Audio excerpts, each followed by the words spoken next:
আসসালামু আলাইকুম। এখন শুনবেন সংবাদ শিরোনাম। গত ১১ বছরে দেশ থেকে পাচার হয়েছে $234 কোটি। সংসদে জানালেন প্রধানমন্ত্রী। সংবিধানে পরিবর্তন আনতে বিশেষ কমিটি গঠন ইস্যুতে বিরোধীদের ওয়াকআউট। হামের ভয়াবহতা ও আতঙ্কের মাঝে জরুরি টিকা কার্যক্রমের ঘোষণা দিল মন্ত্রণালয়। ৬ মাস থেকে ১০ বছর বয়সীদের ভ্যাকসিন শুরু রোববার। ঢাকার কেরানীগঞ্জে নকল ওষুধ কারখানার সন্ধান। ঘনবসতিপূর্ণ এলাকায় চলছিল উৎপাদন, আসল মেডিসিনের সাথে মিলিয়ে বিক্রি করত একটি চক্র। তেলের জন্য পাম্পে অপেক্ষা আর মজুদ বিরোধী অভিযান অব্যাহত। বেশি দামে জ্বালানি কিনতে বাধ্য হচ্ছে সরকার। ত্রিমুখী চ্যালেঞ্জে অর্থনীতি। তখন শুনছিলেন সংবাদ শিরোনাম, এবার বিস্তারিত। ২০০৯ থেকে ২০২৩ সালের মধ্যে $234 বিলিয়ন অর্থ পাচার হয়েছে বলে জানিয়েছেন প্রধানমন্ত্রী তারেক রহমান।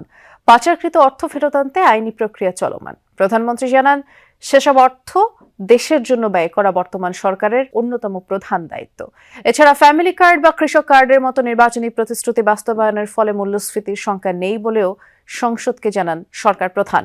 প্রশ্নোত্তর পর্বে তিনি বলেছেন, দুর্নীতির টুঁটি চেপে ধরে দেশের অর্থ কিভাবে জনস্বার্থে ব্যবহার করা যায় সে লক্ষ্যেই কাজ করছে সরকার। সরকার প্রধান হয়ে প্রথমবারের মতো সংসদের প্রশ্নোত্তর পর্বে প্রধানমন্ত্রী তারেক রহমান। ত্রয়োদশ সংসদের প্রথম অধিবেশনের ষষ্ঠ দিনে এই পর্বে প্রথম প্রশ্নটি গুমের শিকার বিএনপি নেতা ইলিয়াস আলীর স্ত্রী ও সিলেট ২ থেকে নির্বাচিত সংসদ সদস্য তাহসিনা রুশদীর লুনার। সরকারের নির্বাচনী ইশতেহারে ঘোষিত কার্যক্রমে অগ্রগতি নিয়ে করা প্রশ্নের জবাবে তারেক রহমান বলেন, যারা ভোট দিয়েছেন এবং যারা দেননি তাদের প্রতিনিধিত্ব করাও প্রধানমন্ত্রীর দায়িত্ব। জানান, পয়লা বৈশাখের দিন ১০ জেলায় প্রায় ২২,০০০ কৃষকের হাতে পাইলট প্রজেক্টের আওতায় কৃষক কার্ড তুলে দেওয়া হবে। এছাড়া ফ্যামিলি কার্ড, খাল খনন কর্মসূচির মতো নির্বাচনী ইশতেহার বাস্তবায়নে উল্লেখযোগ্য অগ্রগতি হয়েছে। প্রধানমন্ত্রীর কাছে বিরোধী দলীয় সংসদ সদস্য আক্তার হোসেনের প্রশ্ন ছিল, এসব কার্ড বাস্তবায়নে সরকারের বাজেট বরাদ্দ কেমন হবে এবং তা মূল্যস্ফীতির সংখ্যা বাড়াবে কিনা। প্রশ্নোত্তর পর্বে অন্তর্বর্তী সরকার গঠিত শ্বেতপত্র প্রণয়ন কমিটির তথ্য তুলে ধরেন প্রধানমন্ত্রী তারেক রহমান। সংসদকে জানান, পতিত আওয়ামী লীগ শাসনামলে বছরে গড়ে $16 বিলিয়ন পাচার হয়েছে। প্রধানমন্ত্রী জানান, পাচার হওয়া সম্পদ পুনরুদ্ধারকে সর্বোচ্চ অগ্রাধিকার দিচ্ছে তাঁর সরকার। এজন্য বাংলাদেশ ব্যাংক গভর্নরের সভাপতিত্বে আন্তঃসংস্থা টাস্কফোর্স গঠন করা হয়েছে। এছাড়া ভুটানের বিনিয়োগকারীদের জন্য কুড়িগ্রামে একটি বিশেষ অর্থনৈতিক অঞ্চল গড়ে তোলার লক্ষ্যে দুদেশের মধ্যে যোগাযোগ শুরু হয়েছে বলেও সংসদকে জানান প্রধানমন্ত্রী তারেক রহমান। জুলাই সনদের বিষয়গুলো বাস্তবায়নে সংবিধানে প্রয়োজনীয় পরিবর্তন আনতে কমিটি গঠন হবে শিগগিরই। আর এটি সংবিধান সংশোধন কমিটি হিসেবে উল্লেখ করছে সরকারি দল। এখানে আপত্তি বিরোধ। আগামী রোববার অর্থাৎ ৫ এপ্রিল থেকে হামের জরুরি টিকাদান কর্মসূচি শুরু হচ্ছে।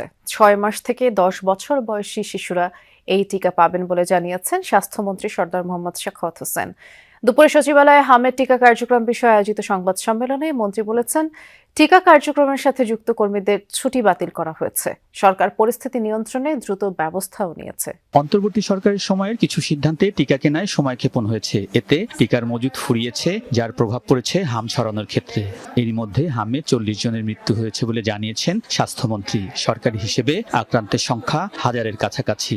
এ অবস্থায় হামের জরুরি টিকাদান কর্মসূচি শুরু হচ্ছে আগামী ৫ এপ্রিল রবিবার থেকে। এর আগে সিরিঞ্জ ও ভ্যাকসিন পাঠানো হচ্ছে হাম আক্রান্ত এলাকাগুলোতে। এজন্য global alliance for vaccine and immunization Gavi থেকে ধার নেওয়া হচ্ছে ২,১৯,০০,০০০ টিকা। স্বাস্থ্য খাতের নীতি নির্ধারকরা বলছেন, সরকার টিকা সংকট নিয়ে যাত্রা শুরু করলেও দ্রুত সিদ্ধান্তের মাধ্যমে শুরু করেছে হামের ক্যাম্পেইন। হাম ছড়ানোর সাথে সাথে নিয়েছে পদক্ষেপ, এক্ষেত্রে আতঙ্ক না ছড়ানোর আহ্বান তাদের। ব্রিফিংয়ে স্বাস্থ্যমন্ত্রী ২০১৮ সাল থেকে টিকা কার্যক্রম বন্ধ কয়েকদিন আগে দেয়া তার এই বক্তব্য থেকে সরে আসেন। তবে এবারে টিকা কার্যক্রম প্রয়োজন অনুযায়ী অব্যাহত থাকবে বলে জানিয়েছেন স্বাস্থ্যমন্ত্রী। বিপুল বাজেটের এই মিশনের লক্ষ্য নিয়ে একটি প্রতিবেদন থাকছে সংবাদের পরের অংশে। ঢাকার কেরানীগঞ্জের এক কারখানায় তৈরি হচ্ছে ভারতের ৫টি কোম্পানির ওষুধ, কিন্তু সবই নকল। কোনোটি বন্ধ্যাত্ব চিকিৎসার, কোনোটি আবার শিশুদের জন্য।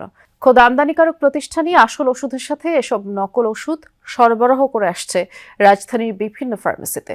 বুধবার এই কারখানায় অভিযান চালিয়েছে র্যাব। কেরানীগঞ্জের একটি আবাসিক এলাকা, চারপাশে জনবসতি হলেও দুটি বাসায় আছে কারখানা।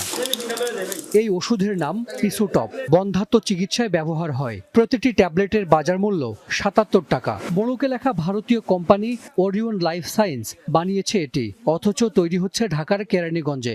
একই কোম্পানির আরও কয়েকটি ওষুধ বানানো হয় এখানেই। আরেকটি কক্ষে বানানো হয় শিশুদের কয়েক ধরনের মাল্টিভিটামিন। এগুলোর প্রতিটি সিরাপের মূল্য ৩০০ থেকে ৫০০ টাকা। নাম ভিন্ন হলেও সব সিরাপ বানানো হয় একই উপাদানে। ওষুধ ছাড়াও এখানে তৈরি হয় যুক্তরাষ্ট্রের ট্রিলাস্টিন ক্রিম, যার প্রতিটির মূল্য ৬,০০০ টাকা। বাদ যায়নি ভারতীয় মেডিকেটেড শ্যাম্পুও।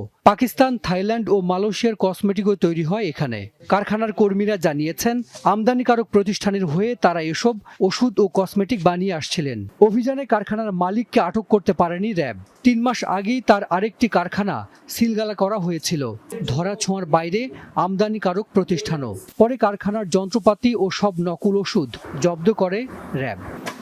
রাজধানী ঢাকার আশপাশের এলাকা, বিশেষ করে কেরানীগঞ্জ, সাভার কিংবা পুরান ঢাকায় অসংখ্য নকল ওষুধ এবং কসমেটিকের কারখানা আছে। এই কারখানায় প্রশাসনের অভিযানে বুধবারও মিলেছে জ্বালানি তেলের অবৈধ মজুদের সন্ধান। দুপুরে চট্টগ্রামে ওয়াসা এলাকায় একটি পেট্রোল পাম্পে ঝটিকা অভিযান পরিচালনা করে জেলা প্রশাসন ও বিএসটিআই, এবং সেখানে প্রদর্শিত তালিকা অনুযায়ী পেট্রোল, অকটেন, ডিজেলের মজুদ সরবরাহের পরিমাণ যাচাই করেন তারা। ফরিদপুরে একটি দোকানে অবৈধভাবে 245 লিটার পেট্রোল মজুত রাখা এবং অতিরিক্ত মূল্যে বিক্রির প্রমাণ পাওয়ায় দোকানিকে অর্থদণ্ড দেয় জেলা প্রশাসন। সিরাজগঞ্জে পৃথক দুটি অভিযানে অবৈধভাবে মজুতকৃত 2100 লিটার ডিজেল উদ্ধার করে জেলা পুলিশ। এছাড়া নাটোরে অবৈধভাবে পেট্রোল মজুদের দায়ে একজনকে জরিমানা করেছে ভ্রাম্যমাণ আদালত। মধ্যপ্রাচ্য যুদ্ধের কারণে বেশি দামে তেল কিনতে বাধ্য হচ্ছে সরকার, তবে বিকল্প বাজার থেকে জ্বালানি তেল সংগ্রহের চেষ্টা অব্যাহত আছে বলে জানিয়েছেন অর্থমন্ত্রী আমির খসরু মাহমুদ চৌধুরী। এর সাথে ভঙ্গুর অর্থনীতি ও জনগণের কাছে দেয়া ইশতেহার রক্ষার ত্রিমুখী চ্যালেঞ্জের মুখে দেশের অর্থনীতি, এমনটিও বলেন তিনি। সংকট মোকাবেলায় আগামীর বাজেট করা হবে বিনিয়োগ, ব্যবসা বান্ধব, তবে গুরুত্ব পাবে নারী, শিশু সহ প্রান্তিক মানুষদের স্বার্থ। জ্বালানি তেলের জন্য ফিলিং স্টেশনের সামনে দীর্ঘ সারি এখন পরিচিত দৃশ্য। একদিকে সরকারের পর্যাপ্ত মজুদের তথ্য, অন্যদিকে পেট্রোল, অকটেনের জন্য সার্বক্ষণিক হাহাকার। আসন্ন বাজেট সহ বাংলাদেশের অর্থনৈতিক পরিস্থিতি নিয়ে সকালে এনবিআর চেয়ারম্যান ও কর্মকর্তাদের সাথে বৈঠক করেন অর্থমন্ত্রী আমির খসরু মাহমুদ চৌধুরী। পরে জ্বালানি তেল নিয়ে কথা বলেন মন্ত্রী। জানান, বিকল্প বাজার থেকে তেল সংগ্রহের চেষ্টা চলছে। বিশ্ব পরিস্থিতির কারণে বেশি দামে তেল কিনতে বাধ্য হচ্ছে সরকারও। অর্থমন্ত্রী আরও জানান, ইশতেহারে দেওয়া জনকল্যাণমূলক নানা প্রকল্পের চ্যালেঞ্জ মোকাবেলা করতে হচ্ছে, তবে এজন্য টাকা ছাপানো বা ঋণ নয়, বরং আগামীর বাজেট বিনিয়োগ ও ব্যবসা বান্ধব করতে চায় সরকার। বিনিয়োগ বাড়াতে এবং নতুন আকৃষ্ট করতে দ্বিপাক্ষিক সম্পর্কগুলো আরও জোরদারের কাজ চলছে বলেও জানিয়েছেন অর্থমন্ত্রী। মার্কিন ইসরায়েলি আগ্রাসনের ব্যাপারে বাংলাদেশের বিবৃতিতে নিন্দা না থাকায় হতাশ ইরান। ঢাকায় নিযুক্ত রাষ্ট্রদূত বলেছেন, কিছু সীমাবদ্ধতা থাকলেও নির্মমতার বিরোধিতা করতে পারে বাংলাদেশ, তবে সরকারকে এখনও আনুষ্ঠানিকভাবে কিছু জানায়নি দূতাবাস। জানান, হরমুজ প্রণালীতে থাকা বাংলাদেশি 6 জাহাজ ছাড়ার ব্যাপারে অনুমোদন দিয়েছে দেশটির নিরাপত্তা কাউন্সিল। রাষ্ট্রদূত বলছেন, মধ্যপ্রাচ্যের কয়েকটি দেশে বাংলাদেশিদের মৃত্যুর ঘটনায় তারা শোকাহত। তার দাবি, সেসব দেশে মার্কিন ঘাঁটি থাকায় ইরান হামলা করেছে। 3 সপ্তাহের হিসাব শেষ, ইরান ইসরায়েল যুক্তরাষ্ট্র যুদ্ধের শুরু হয়েছে মাস গণনা। এরই মধ্যে যুদ্ধে বেসামরিক নাগরিক, নারী ও